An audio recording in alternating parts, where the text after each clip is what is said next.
دايرين؟ كنتمنى كاملين تكونوا بخير على خير. اليوم غادي نهضروا شويه على المغرب والجزائر، على الثقافات والاقتصاد والثقافه بينهم.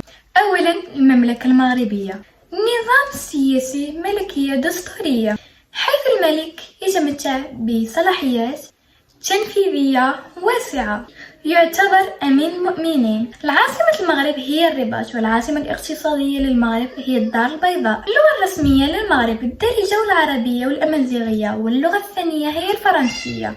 الاستقرار السياسي، المغرب يعتبر من أكثر دول المنطقة استقراريا. الاقتصاد يعتمد على الزراعة، السياحة والصناعة. الجغرافيا، طبيعة متنوعة بين الساحلين المتوسط والأطلسي وسلاسل جبلية.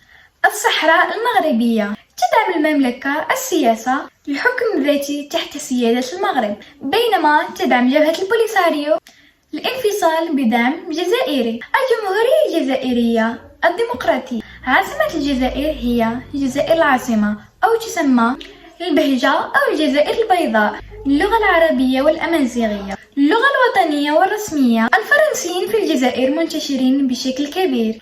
النظام السياسي والداخلي، الدينامية السياسية، يوجد تعديد حزبية، لكن المشهد السياسي تهيم عليه أحزاب مرتبطة بالقصر.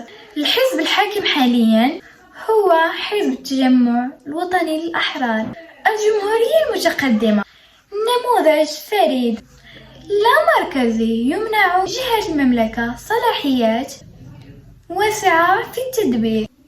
الأمن والاستقرار، تعتبر الأجهزة الأمنية المغربية من أقوى الأجهزة في المنطقة وتلعب دورا كبير في مكافحة الإرهاب والاستخبارات. الاقتصاد والبنية التحتية، مشاريع كبرى. ميناء طنجة أكبر ميناء في إفريقيا ومن أهم المراكز الجستولية، محور اقتصادي رئيسي. ثقافات والنفوذ الدولي، الدبلوماسية، تعرف الدبلوماسية الوسطية والاعتدال. المغرب لديها علاقات قوية والولايات المتحدة. الجمهورية الجزائرية، النظام السياسي لدى الجزائر. دور الجيش، مؤسسة عسكرية.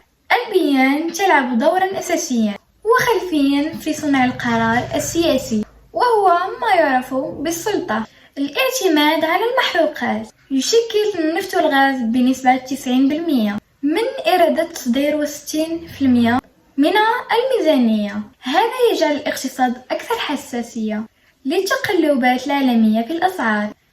العلاقات المغربية والجزائرية، حرب الرمال في 1963. بعد استقلال الجزائر رسميا نشأت حرب حدودية قصيرة، لكنها خلقت جرحا كبيرا.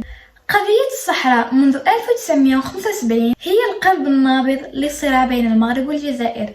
يعتبر هذا الملف بالنسبة للجزائر قضية تصفية الاستعمار وحق تقرير المصير، بينما يراه المغرب قضية وحدته الترابية، ويتهم الجزائر بدعمه للبوليساريو لتعطيله إقليميا. إغلاق الحدود في 1994 بعد هجوم إرهابي في مراكش، فرض المغرب التأشير على الجزائريين. فرضت الجزائر بإغلاق الحدود بشكل كامل، لا تزال اليوم الحدود مغلقة. مهم، هذا كان فيديو ديال اليوم، كنتمنى انه يكون عجبكم. ما تنساوش معكم لايك وسبسكرايب في القناة باش تصلكم كل جديد.